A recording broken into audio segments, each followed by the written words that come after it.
She was overwhelmed with sorrow, holding her son's last letter and his military documents. Yet the airline staff treated her like a threat. They did not see her as a grieving mother. What unfolded afterward ignited a wave of anger nationwide. There is a unique kind of quiet that settles in an airport before daybreak. Not the calm kind, but more like everyone is holding their breath. At 4 a.m, Monroe Regional Airport was nearly lifeless. A cleaning cart moved slowly past Gate 3, vending machines flickered in the dim light, and beneath tired fluorescent bulbs, Sarah Drayton stood with her son's name weighing heavily on her heart. She did not shed tears, not at that moment. She had cried enough during the past week. Instead, she felt something more profound, a tight, dull pain pressing behind her chest, making every breath feel as if she were swallowing glass. She was alone, dressed in a simple navy gown, without any makeup, her hands clutching a leather folder so firmly its corners bent. Inside were the documents confirming that her son, Private First Class Jordan Drayton, was returning home in a casket draped with the flag. Jordan was 21 years old. He had died in an accident at his training camp in Colorado Springs. Sarah had received the call 6 days earlier.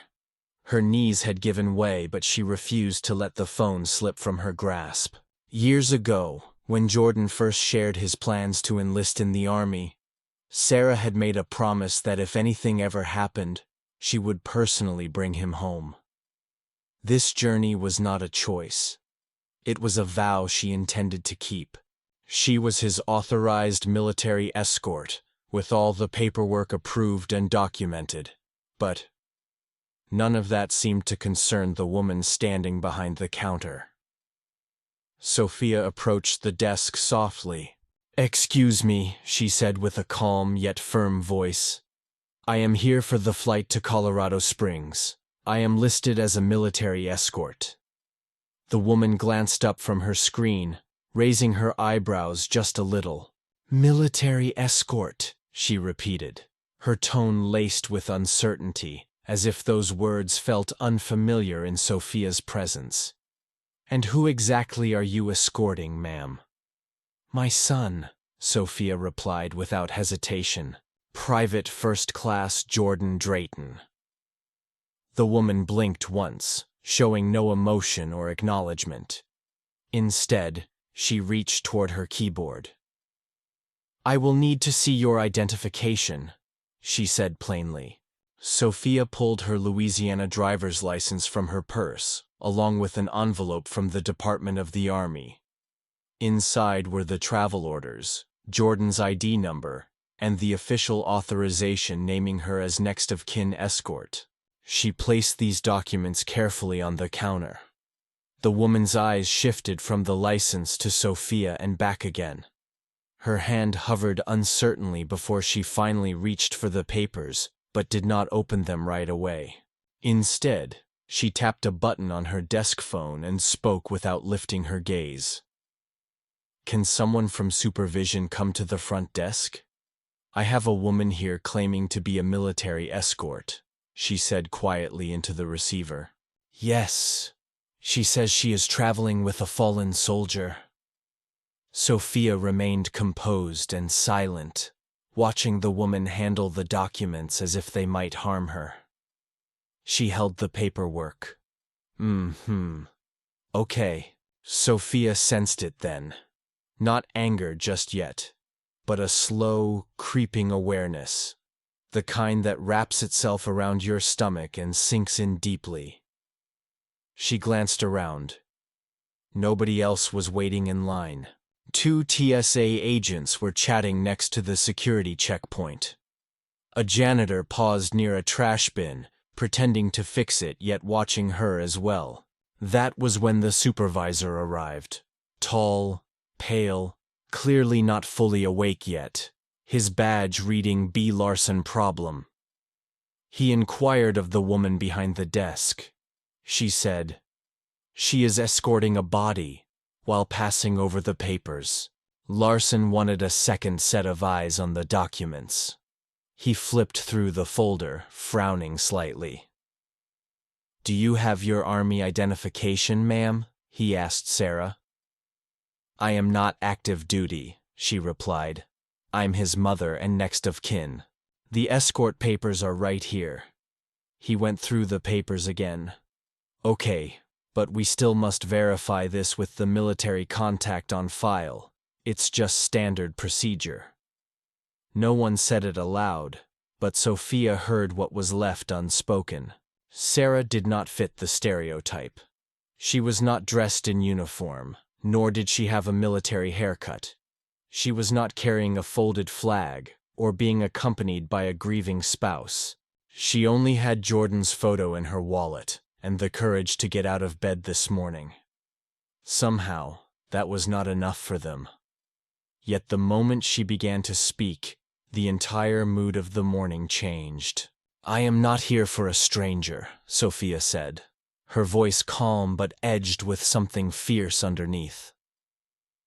"I'm here on behalf of my son," she said, as she reached into her folder and carefully took out a laminated photograph. It showed Jordan in uniform, standing straight and proud, his right hand raised in salute, and his left resting calmly on his thigh. This was the picture she always carried in her purse since he deployed, the one he made her promise to take with her during this journey. She placed it on the counter before them. Larson, the airline supervisor, barely glanced at it, and the woman behind the desk did not look at all. "I realize you are upset," Larson spoke, raising a hand. "But we must follow our verification procedure. We need to confirm your identity." Sarah did not hesitate. "I have already given you all the documents the Army issued. My ID matches the papers. These are his escort orders. What exactly is it you are trying to verify?" There was no clear reply, just a silence that lingered long enough to suggest the unspoken truth. Then an older man behind her cleared his throat. He appeared to be in his late 60s, wearing a ball cap with a patch stating 82nd Airborne Veteran. He had been listening since she approached. "Are you treating all Gold Star parents this way?" he asked calmly. Neither Larson nor the agent answered. "I saw you take her orders from the U.S. Army," the man continued. "What else do you want, blood tests?" Sophia shifted slightly, feeling thankful but unsurprised. Her father and brother had both served in Vietnam. Military families bore one another in a unique way, even without words. Larson moved slightly and said defensively, "It is not about who she is, but about following protocol. We have dealt with impersonation cases before. Is that correct?" the veteran inquired. "And do those incidents typically involve a mother traveling alone with a folded escort letter from Fort Carson?" There was still no reply until the woman behind the counter finally spoke again. "We have to wait for confirmation from our regional operations contact. He will call us back shortly." "How soon is shortly?" Sarah asked. "It could be 5 minutes, or it might take longer." Sarah glanced down at her ticket confirmation and then at the clock on the wall. The flight was set to board in 34 minutes. She had planned everything with precision because she knew the military disliked delays, especially when it involved honoring their fallen. "You are cutting this very close," she said quietly. "If you delay this, you delay his funeral." The woman replied, "I am sorry, but that is standard procedure," her tone flat and automatic as if saying, "Have a nice day" to a stranger who just lost a child. Sarah exhaled deeply and traced her fingers over Jordan's photo.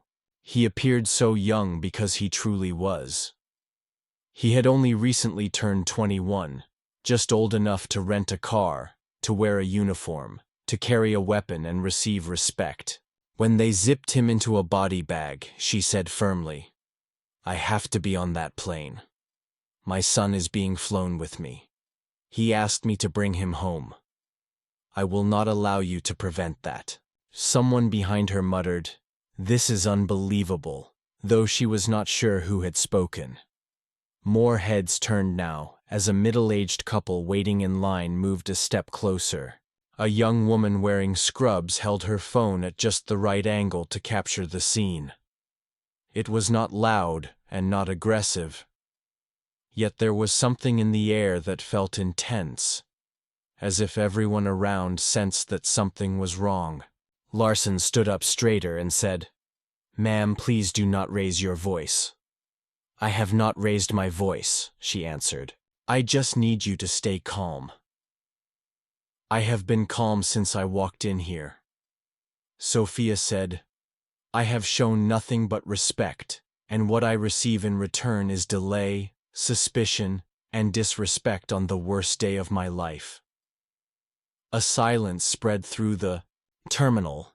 She was not shouting, but she did not need to, as her words hit with the force carried by every mother who has had to walk through fire and stand questioned on the other side. Yet this was no longer only about rules. There was something else beneath it, something creeping just out of sight. Sophia did not mean to speak out loud. She had not planned to say much at all. But when the woman behind the counter gave that same exhausted, blank look, the kind you give someone you have already decided does not belong, something inside Sophia changed. Slowly, she unzipped the side pocket of her leather folder. Inside was a small envelope sealed with tape and marked in Jordan's handwriting. "Open if I cannot make it home myself." She had stared at that envelope for 3 days before opening it, but that morning she did. Now Sarah carefully unfolded the letter just as tenderly as she once wrapped his baby clothes. "Would you like me to read what he wrote?" she asked softly, more to herself than anyone else. The clerk behind the counter remained silent. Larson tilted his head, unsure. The young woman in scrubs continued recording without hesitation. Sophia began to read aloud. "Mom, I know you despise goodbyes, so I won't make this long. If you're reading this, something happened. It wasn't intentional. I wasn't seeking to be a hero. I just wanted to serve honorably with my reputation intact. When I enlisted, I told you that if anything went wrong, I would want you to be the one to bring me home. You promised, remember? You always said, 'I love you.' And for that, you are stronger than anyone realizes. Never let anyone treat you as if you are insignificant. Walk with your head held high." She carefully folded the letter back into its envelope and looked up. "He wrote that to me in case he didn't return alive. And I am doing exactly what he asked me to do." The silence that followed was thick, not merely uncomfortable, but heavy with emotion. Larson's face softened briefly. "I understand this is difficult," he said quietly. But Sophia interrupted, voice sharp. "No, you don't understand. You don't understand what it's like to lose a child. To receive a call at 2 minutes past 2 in the morning and hear the words, 'We regret to inform you.' You certainly don't know the pain of arriving prepared and still being treated as if you are not telling the truth." The man wearing the veteran's cap stepped forward and addressed her. "Ma'am, if they refuse to let you board that aircraft, I will personally make a fuss for you." The line murmured quietly. Larson shifted in place, suddenly conscious of the silence that had fallen over the terminal. Clearing his throat, he said, "I will call operations again. We will find a solution." However, Sarah had already turned to face the crowd. "Would anyone here like to see the escort orders? They carry the signature of the United States Army. The date confirmed." A man dressed in a shirt came forward. "I trust you," he said calmly. "There is no need for further proof to us." Apparently, I do, she replied, her voice growing tense. Just not to those who should be more understanding. The woman at the counter finally looked directly at her. Not just glanced, but truly looked. Her expression remained unchanged, yet her eyes flickered briefly, as if the words finally breached her defenses. Have you ever lost someone serving in the military? Sarah asked carefully. She shook her head gently. No response, only unease. Then perhaps consider how you treat those who have experienced that loss. The veteran reached out, softly touching the photograph of Jordan still resting on the counter. You mentioned he was 21? Sarah nodded. He joined the military at 19. He wanted to serve before attending college. It made him feel he belonged to something greater. He seems like a fine young man, the veteran said warmly. You did well raising him. At that moment, the telephone behind the counter rang. The woman answered, listened silently for several moments, then slowly ended the call. That was operations. She spoke almost in a whisper, confirming the authorization. You have permission to continue. No apology came, no gratitude expressed, just the clearance. Sophia did not smile or nod. She simply gathered the papers, slid Jordan's photo back into her folder, and stared directly at both of them. I did not come here for your approval, she said. I came to fulfill my promise. Yet the woman behind the counter remained unmoved. Sarah stepped away from the counter, her folder pressed firmly against her side, her jaw clenched in quiet determination. On paper, she had been authorized, but the mood was unchanged. The apology never arrived. The tension never eased. It lingered there like a heavy burden no one dared admit. She stood silently, waiting for the gate number to appear on the nearby screen, refusing to show any signs of distress, though her hands quivered just a little. Her legs threatened to give out, but she controlled them. Then came the murmurs. Two agents behind the counter leaned toward each other, speaking softly, just out of earshot but still in view. One nodded toward Sarah, the other shrugged with sealed lips, an unreadable expression. To them, the discussion had ended. To Sophia, it was only beginning. Behind her, the older veteran remained motionless. The nurse in scrubs kept recording quietly, holding her phone steady at chest level. Another man further back leaned against his suitcase with arms crossed, observing everything as if it were part of a greater plan. Suddenly, Sarah's phone buzzed once inside her bag. Twice there was a sharp, urgent sound as she fumbled to find it and finally saw the number. Fort Carson Casualty Affairs Office, she responded immediately. Mrs. Drayton, this is Sergeant Esteban Reyes coordinating Jordan's arrival this morning. I am calling to confirm that you have boarded correctly. Her voice faltered for a brief moment. No, she said slowly. I am still at the Monroe check-in counter. There was a long pause before she added, still at the counter. Reyes repeated firmly, yes? I've been delayed.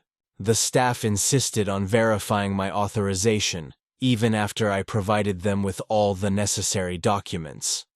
I have only just been cleared. Another pause followed. That is unacceptable, Reyes said sharply. They received notification from us yesterday, ma'am. Everything was pre-approved. You are listed as next of kin and sole escort. They were fully briefed. I know, she answered, letting out a slow and measured breath. May I speak to a supervisor? Sarah looked at the woman behind the counter, the casualty affairs officer from Fort Carson. I would like to speak with someone in charge. The agent hesitated, then picked up the phone and handed it over. Without a word, Sarah watched Larson put the call to his ear, his posture shifting in seconds. He turned slightly away, but did not realize his voice could still be heard clearly. "Yes, sir. Yes, we were just trying to— Of course, sir. I understand." There was no trace of doubt in his tone now, only compliance. He ended the call, returned, and said stiffly, "Sergeant Reyes sends his apologies for any confusion. You are cleared to proceed straight to the gate." They had also called ahead to Denver and Colorado Springs to make sure every detail was managed correctly from that moment on, yet no apology came from him. It was just the same cold routine, void of any compassion. Sarah stepped around him slowly, not out of rebellion, but because it took all her strength to keep moving. The veteran followed quietly, offering a gentle guiding presence. "Carry on. Are you all right?" he asked softly. "No," she replied, "but I will be." They arrived at the TSA checkpoint where, for once, no questions were asked, and the agents waved her through. She was permitted to keep the folder in her hands, and one agent offered an escort to the gate, which she declined. At the gate, a different airline representative greeted her with a strained smile. "We've been informed of your arrival, Miss Drayton. The casket is currently being handled, and boarding will start shortly. If you want to pre-board, we can arrange that." "I'll wait," Sarah said, taking a seat near the window. Outside, through the glass, she watched the cargo being moved with slow, careful precision. The flag on the casket was crisp and neatly folded over the box. Two handlers stopped to remove their hats before approaching, their small gesture of silent respect meaning more than any words she had heard all morning. Sophia pressed her hand against the window as a woman in scrubs came over and knelt beside her. "I'm truly sorry for what you endured," she said softly. "I recorded the incident. If you ever want it deleted, just say the word. But if you want others to see how you were treated—" Sarah met her gaze steadily. Her expression was clear yet unreadable. She simply said, "Let them witness what true strength looks like." However, the apology arrived far too late to mend the damage already done when the gate agent finally announced pre-boarding. Sophia remained silent, walking slowly while clutching her folder as though it was the sole element keeping her grounded. There were no smiles or small talk, just a subtle nod toward the jet bridge as she boarded the aircraft. The atmosphere felt colder, not due to the temperature but because warmth was completely absent. Nobody greeted her, no flight attendant offered a hand. She was treated as just another passenger. But she was not merely that. She made her way to the seat assigned to her in the second row by the window. The veteran who had stayed close to her was seated further back. He gave a slight nod when their eyes met, a quiet reminder that someone still recognized her. She settled down gradually, resting her bag in her lap while gazing out the window where the loading zone remained busy. Then she spotted it. Jordan's casket being carefully moved into the cargo area. She did not flinch, yet her grip on the armrest tightened. The flag remained draped perfectly, and the soldiers escorting it moved with deliberate precision. There was an undeniable dignity in their actions. For the first time since arriving, Sarah felt her son was receiving the honor he truly merited. The seat next to her was left empty. Other passengers entered quietly with eyes forward, most of them avoiding looking in her direction. A few passengers glanced briefly but quickly looked away. People sense when something weighty approaches, though they do not always know how to handle it. A flight attendant walked down the aisle carrying a stack of water bottles. She paused at each row, and when she reached Sophia, she hesitated. "I'm sorry," she whispered, placing a bottle on the empty tray table. Sarah did not respond, not out of discourtesy, but because she simply had no room for it at that moment.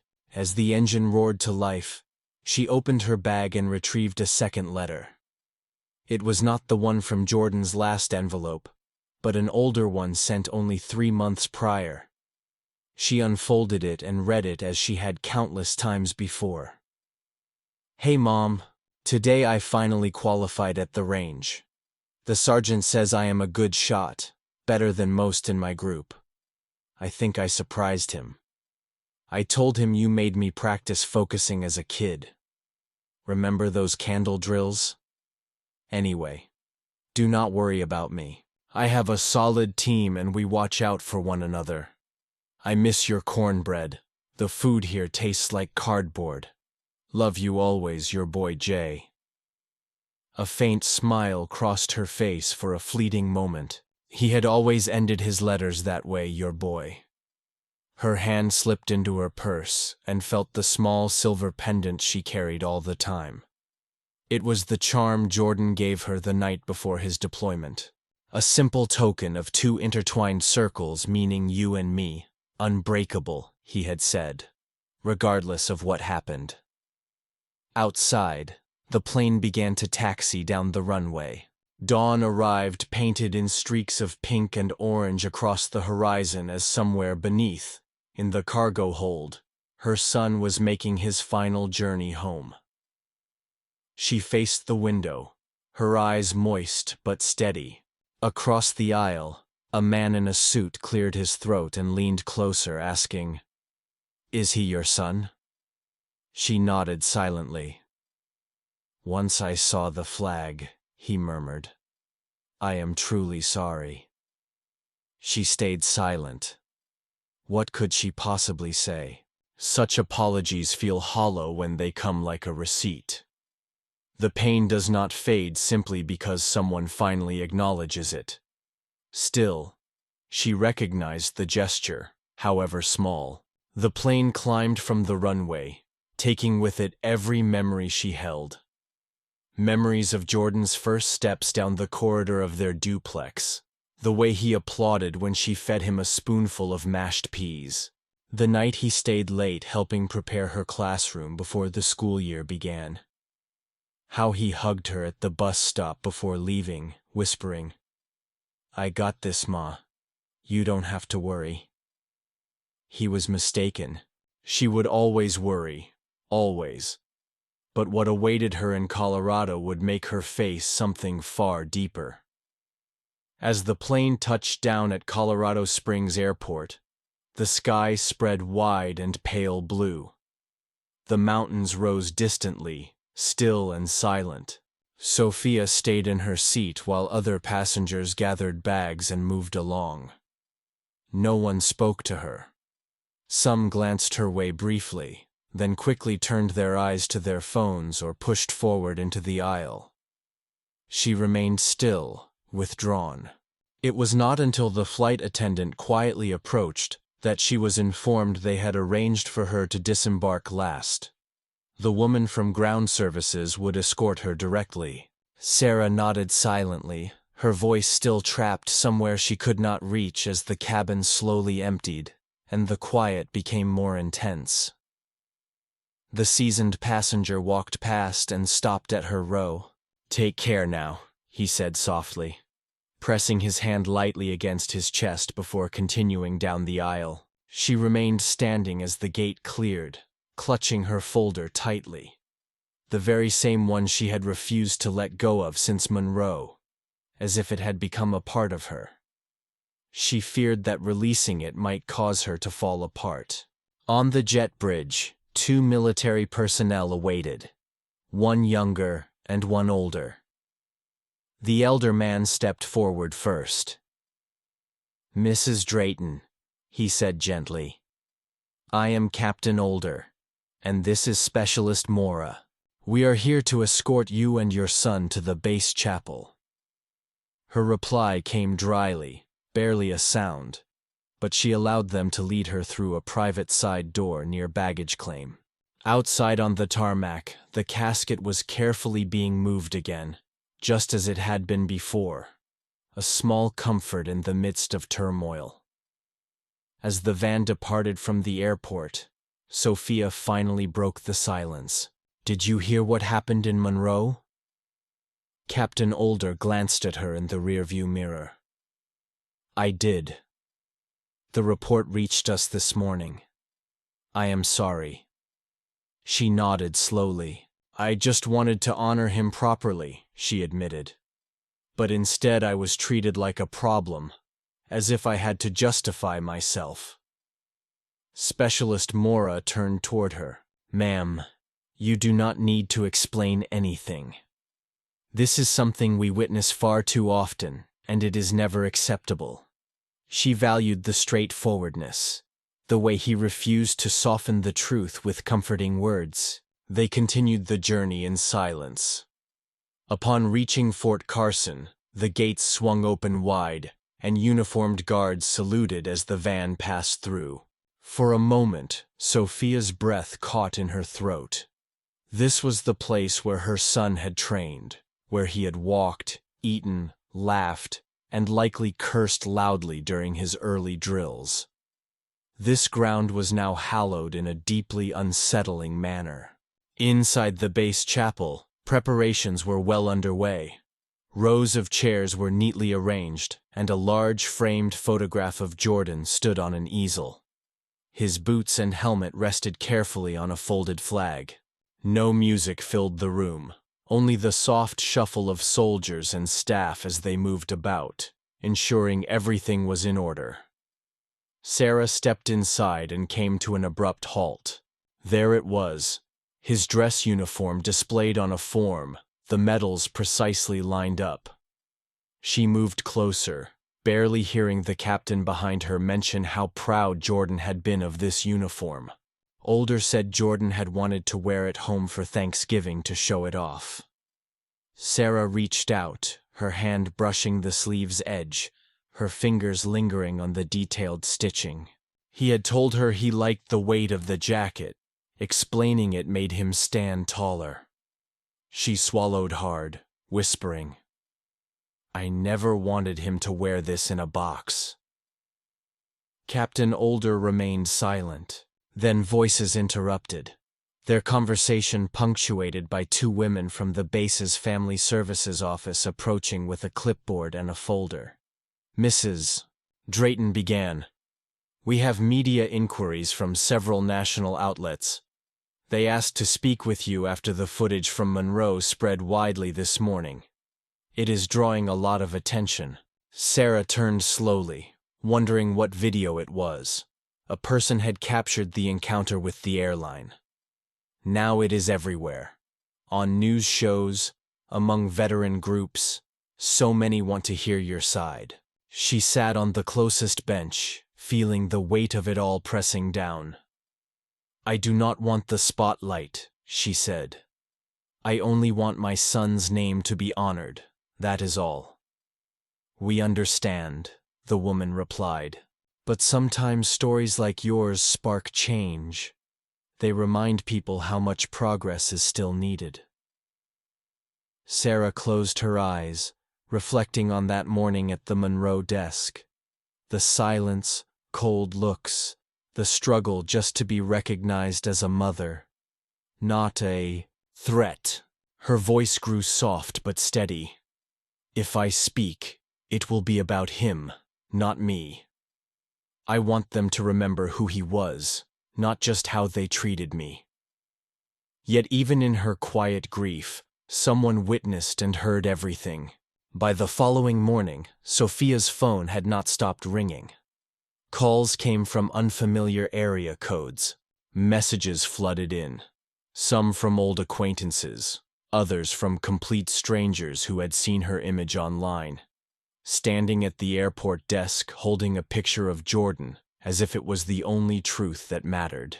She never intended to become a headline. She just wished to bring her son back. The video lasts just under 2 minutes. She was seen speaking quietly to the airline staff while handing over her documents and reading aloud a portion of Jordan's letter. Her sorrow was not loud or exaggerated. It was calm and controlled, and that is what moved people deeply. She never yelled, never uttered curses. She did not break down, yet somehow the world around her did. Veteran organizations shared the video repeatedly. Military families posted it with captions saying, "This is our greatest fear," and she faced it with dignity. Even some off-duty airline workers left comments calling the situation disgraceful and insisting it should never have happened. Sophia was at a loss over how to handle all the attention. She sat alone in the small military family housing unit provided by the base, staring at her phone and scrolling through messages she never sought. One message read, "I lost my son in Iraq. You spoke for every one of us." Another said, "Your courage made me weep in my car. Thank you for standing strong." Still another message said, "They saw your skin before they understood your grief. I am so sorry." After reading that last message, she stopped, switched off her phone, and placed it face down on the table. Later that same day, a local reporter from KRDO asked for an interview. They assured her they did not want to exploit her story but simply wanted to hear her voice. She consented, but on one condition. "You must say his name," she told the reporter repeatedly. "Not mine, but his." The interview took place inside the chapel, with just a single camera and one chair. There was no makeup and no lighting setup. It was simply Sarah holding a photo of Jordan, speaking quietly. "He was my only child." She mentioned that he wanted to serve before pursuing anything else in his life, and that he needed to prove something to himself mainly. He was far from perfect. Sometimes he left dirty dishes in the sink, and occasionally forgot to respond to my messages. Yet, he always honored his commitments. She paused before continuing. "I assured him that if he did not return home willingly, I would be the one to bring him back. So that is exactly what I did." They attempted to stop me, though she did not need to name who they were since everyone was already aware. The interview was broadcast that very evening and spread even more rapidly than the initial video. Within one day, national media outlets picked up the story. Sophia was hailed as a symbol of silent bravery, and the mother America did not want to hear from but desperately needed to listen to. Still, she refused to speak again. Not to the networks, not to talk shows. She avoided the spotlight entirely, seeking only respect for Jordan and for all the others whose names would never become trending topics. That night, Sarah sat alone in the chapel after everyone had left. She moved toward the front, where the framed photograph rested just below the American flag. She gazed at her son's face, wearing the same smile he had when he was 5, and believed he could carry a gallon of milk all by himself. "I hope you know I kept my promise," she whispered. Outside, the wind rustled through the courtyard, but inside the chapel it was quiet and still. The following day, the airline released a public apology that in part shifted blame onto procedural errors and pledged improvements through updated training. They promised to take care of all costs, yet never once mentioned her by name, nor admitted what everyone genuinely witnessed in that footage. However, the truth no longer depended on their acknowledgement, because it was already visible to all. Sarah was not just a headline. She reflected a side of the nation it preferred to ignore. And Jordan became a name repeated in classrooms, at veteran ceremonies, and in living spaces nationwide where mothers observed and thought, "That could have been my son." But beneath the news, something deeper remained. Something lasting. The chapel was packed, rows of dress uniforms occupying every pew. Some belonged to soldiers fresh from training, while others were worn by veterans whose faces bore the marks of experience. Every attendee held a folded program displaying Jordan's photograph. His broad smile was beneath the title, Private First Class Jordan Lennox Drayton, alongside words like honor, courage, home. Sophia sat at the front, alone, yet not feeling isolated. She had spent the week surrounded by logistics, media attention, and unsolicited messages. Finally, this time was hers and her son's. The chaplain spoke gently, offering comfort through his words, yet Sophia heard nothing. Her gaze remained fixed on the flag-draped coffin. It appeared smaller than she recalled, perhaps due to the weight of all that surrounded it, or simply grief compressing her world. When it was time to speak, she stood without waiting for an invitation. Captain Alder had previously offered to have someone walk with her to the podium, but she declined. Her heels clicked firmly on the floor as she approached the microphone, folder in hand. This time the folder was held gently, not gripped out of anxiety. She paused briefly, her gaze scanning the room before resting on the casket. "I never imagined I would be doing this so soon," she started, her voice steady but soft. "I used to tell Jordan there were two things I never wanted to do in life: bury my child and speak at his funeral. He would always joke, 'You will do great, Mom. You talk like you're on stage anyway.'" A few gentle chuckles spread through the audience as she went on. "When he enlisted, I felt proud, but afraid. He said, 'Mom, if something happens, I want you to be the one who brings me home.' I did not grasp then how serious he was. I thought it was just to comfort me. I never believed it would come to this." She paused again, allowing the silence to settle before opening the paper she held. "I read this letter at the airport once, when they doubted who I was. I will read it again now because I think some still need to hear it." She shared Jordan's words aloud, every syllable filled with meaning. "Walk with your head held high. Never let anyone make you feel small." Her voice wavered slightly. "I have done that, baby," she said, eyes fixed on the casket. "I brought you home." With that, she stepped down from the stage. As Sarah passed by the coffin, she gently placed the folded letter on top. The honor guard assembled into position. A solemn trumpet tune began to play, haunting in its simplicity and difficult to catch fully. The folded flag was presented to her with sharp formality, representing the President of the United States, the United States Army, and a thankful nation. She received it with both hands. No tears fell at that moment. They would come later, in private. The ceremony concluded, and people came forward offering embraces, sharing memories about Jordan. How he helped a fellow recruit succeed on the fitness test. How he secretly brought extra snacks into the barracks for a friend who never received care. Packages from home. But Sophia kept her responses brief.